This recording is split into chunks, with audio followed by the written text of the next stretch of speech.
आप वेन्यू को महत्व दीजिए। मैं शुरुआत की एक बात बताता हूं। हमको शुरुआत में 2 दिन के लिए बहुत ज्यादा प्रमोट किया गया। 2 दिन, एक फ्राइडे की ट्रेनिंग और एक संडे का प्लान। वेन्यू प्लान की बात कर रहा हूं मैं। हमारे पास उस समय बहुत सारी सुविधाएं नहीं होती थी, फोन नहीं होते थे, इस तरह से यूट्यूब पे देखने के लिए वीडियो नहीं होते थे। हमको जितना बताया गया उतना हमने करने का प्रयास किया। मैं यहां आगरा से करीब, मेरा गांव 50 किलोमीटर है। 50 किलोमीटर जब मैं गांव में ही रहता था, और वहां से ऐसे साधन नहीं थे। अभी तो आप गाड़ी में चाबी लगाओगे तुरंत आ सकते हो, लेकिन पहले ऐसे साधन नहीं थे, इस तरह की उपलब्धि नहीं थी। तो यह चीज हमको बताई गई, लेकिन ये हमने माइंड सेट कर लिया, इतना कूट कूट के भर दिया गया कि 2 दिन हमको वहां जरूर रहना था। अब आपके साथ इस बिजनेस में ना डुप्लीकेशन होता है। ये चीज उन लोगों के लिए काम करेगी जो लोग एक बड़ा काम करना चाहते हैं। आप इसको समझने का प्रयास करें।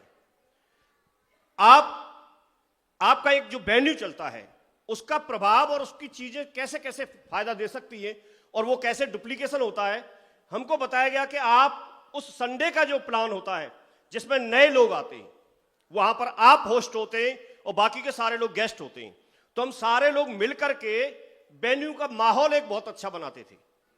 वहां पर सारे लोग मिलके, जो होस्ट थे, होस्ट मतलब जो एसोसिएट थे, वो सारे लोग टाइम से पहले पहुंचते थे, सारी व्यवस्थाएं चेक करते थे। वहां पानी की व्यवस्था प्रॉपर है कि नहीं है, वहां पर एंट्री की व्यवस्था प्रॉपर है कि नहीं है, वहां पर सीटिंग अरेंजमेंट प्रॉपर है कि नहीं है, एक एक चीज को वहां पर देखते थे। पूरा माहौल, हमारी तो जिम्मेदारी है, गेस्ट को अच्छा फील होना चाहिए।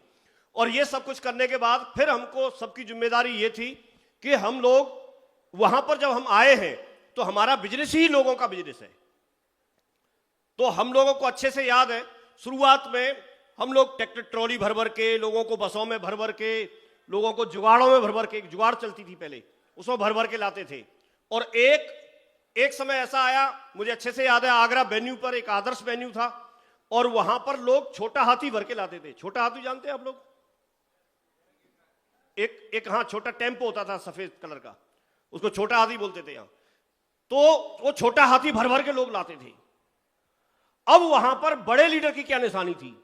जिसके जितने ज्यादा हाथी वो उतना बड़ा लीडर, मतलब जितने ज्यादा गेस्ट लाया, और उसको सम्मानित भी करते थे, उसका नाम भी लेते थे। तो कुल मिलाके मैं आपको यह समझाना चाह रहा हूं कि वो एक अभियान जैसा चला दिया वेन्यू को भरने का, और वहां पर फिर सैकड़ों सैकड़ों की संख्या में लोग उसी समय साइन अप कराते थे, सैकड़ों की संख्या में। सबका बिजनेस अच्छा चलता था। आप वेन्यू पे अगर लेके आते हैं, जब आप अकेले होते हैं तो आपकी अकेले की टेस्टमनी होती है, वेन्यू पे लेके आते हैं तो आपके पास 10 लोगों की, 20 लोगों की, 50 लोगों की टेस्टमनी होती है। वहां पर कम बताने वाले भी होते हैं, कम कमाने वाले भी होते हैं, ज्यादा कमाने वाले भी होते हैं। लेकिन इसके पीछे साइकोलॉजी क्या है वो समझना है आपको। जैसे सपोज कीजिए मैंने किसी एक व्यक्ति को घर पे जाके प्लान दिखाया, ठीक है? अगर मैंने घर पे जाके प्लान दिखाया, प्लान उनको समझ में आ गया और उन्होंने ज्वाइन कर लिया। अब ये लिस्ट बनाएंगे, FIM में हमने इनको लिस्ट बनाने के लिए बोला, इन्होंने अपनी लिस्ट बनाई। लिस्ट बनाने के बाद अगर ये किसी व्यक्ति को प्लान दिखाने की बात होगी तो इनके दिमाग में क्या बात आएगी? उनके घर पे चले तो ये मुझे उनके घर पे लेके जाएंगे, क्योंकि इन्होंने घर पे देखा है। अब इसके बाद मैं अगर चलो इनके पास चला भी गया, वहां भी ज्वाइनिंग हो गई, तो आपकी टीम में यही प्रथा चल जाएगी, क्योंकि यही सीखा है। अब इसका उल्टा देखिए, अगर मान के चलिए उनको मैंने वेन्यू पे बुलाया, वेन्यू पे उनको प्रॉपर एंट्री हुई, वेलकम हुआ, वो सारा माहौल मिला, वो सब कुछ म्यूजिक के साथ, सारी चीजों के साथ उन्होंने सब कुछ देखा, सारे लोगों की टेस्टमनी सुनी, और वो आकर के अपना सारी चीजें माहौल में और एक दूसरे को देख के सीख रहे हैं। अब जब ये लिस्ट बनाएंगे जुड़ने के बाद, तो ये अपने गेस्ट को लेके आएंगे, ये गेस्ट को प्लान दिखाने की बात करेंगे, तो इनके माइंड में कौन सी बात आएगी? वेन्यू पे लेके आना है, तो अपने गेस्ट को ये कहां लेके आएंगे? ये वेन्यू पे लेके आएंगे। तो जब वेन्यू पे लेके आएंगे और जब इनके साथ कोई और जुड़ेगा, तो वो व्यक्ति भी वेन्यू पे आके प्लान देख के जुड़ा, तो वेन्यू पे आके प्लान देख के जुड़ा, तो उसके साथ भी फिर अगर कुछ लोगों को वो प्लान दिखाना चाहते हैं तो वो कहां लेके आएंगे? वो भी वेन्यू पे लेके आएंगे। तो एक लीडर की टीम में इस तरह की प्रथा चल जाएगी। इसमें फायदा आपको यह हो सकता है कि जिस दिन आप अवेलेबल नहीं भी होंगे तो प्लान तो होगा, तो भी आपके गेस्ट वहां पर कोई समय ऐसा आ सकता है कि एक ही वेन्यू पर आपके सैकड़ों गेस्ट बैठ रहे हो, और अलग अलग वेन्यू पे आपकी टीम जब पूरे भारत में पहुंच जाएगी तब हो सकता है एक ही सेम टाइम पर आपके हजारों गेस्ट बैठ करके प्लान देख रहे हो। ये पॉसिबल है कि नहीं है? आज आप सोच के देखो, एग्जैक्ट काउंटिंग तो नहीं कर सकते, लेकिन सर के लेवल पे मान लीजिए संडे को प्लान चलता है, प्लान चलता है तो पूरे भारत में चलता है, जहां जहां टीम है करीब करीब एक आइडिया लगाएंगे तो कितने गेस्ट प्लान देखते होंगे सर के? लाखों में देखते होंगे, जबकि सर तो किसी वेन्यू पे नहीं होते। वेन्यू पे मतलब प्लान में तो नहीं होते ना, वो किसी फंक्शन में होंगे, किसी मीटिंग में होंगे, लेकिन वहां वेन्यू पे प्लान में नहीं होते। उनके साथ हो सकता है तो ये हमारे साथ भी होगा।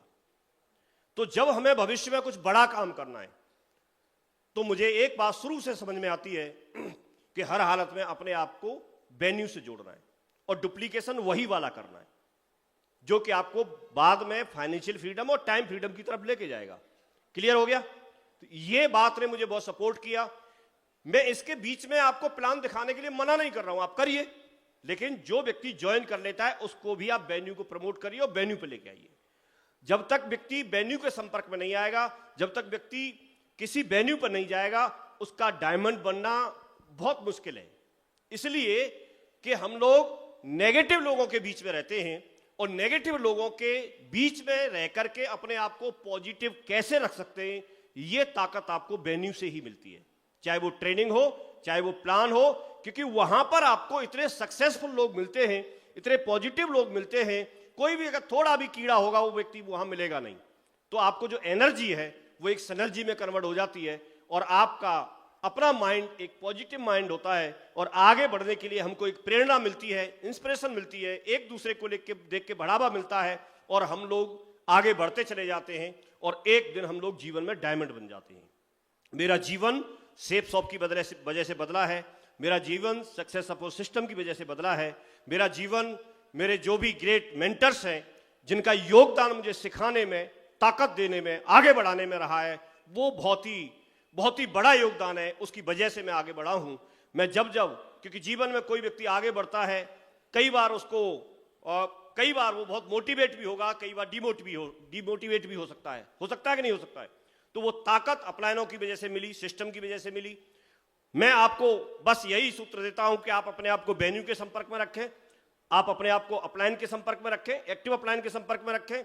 हमेशा या तो आप एक्टिव अपलायन के साथ रहिए तो वहां पॉजिटिव रहेंगे, या एक्टिव डाउनलाइन के साथ रहिए, वहां पॉजिटिव रहेंगे, या आप सिस्टम की किसी एक्टिविटी में रहिए, आप ग्रुप मीटिंग लीजिए, आप FIM में रहिए, आप ट्रेनिंग में रहिए, आप किसी फंक्शन में रहिए। अगर आप अपना माहौल इस तरह का चेंज कर लेते हैं, आप अपनी जगह चेंज कर लेते हैं, तो आप धीरे धीरे करके आपका पॉजिटिव माइंड बनता चला जाएगा। आप हमेशा सक्सेस की बात करेंगे। जब हमेशा आप सक्सेस की बात करेंगे तो आपके साथ लॉ प्रोटेक्शन का नियम काम करेगा और आपके साथ में अच्छे अच्छे जो आपके विचारों के जैसे लोग हैं वही आपके तरफ पूरे भारत में से खिंच करके आपकी तरफ आना शुरू हो जाएंगे और आपकी टीम दुनिया की नंबर 1 टीम, दुनिया की नंबर 1 पॉजिटिव टीम आपकी बन सकती है। तो थैंक यू वेरी मच, बहुत बहुत धन्यवाद। आप लोगों ने सुना और आप लोग इस प्रोग्राम में आए, थैंक यू वेरी मच, बहुत बहुत धन्यवाद, थैंक यू।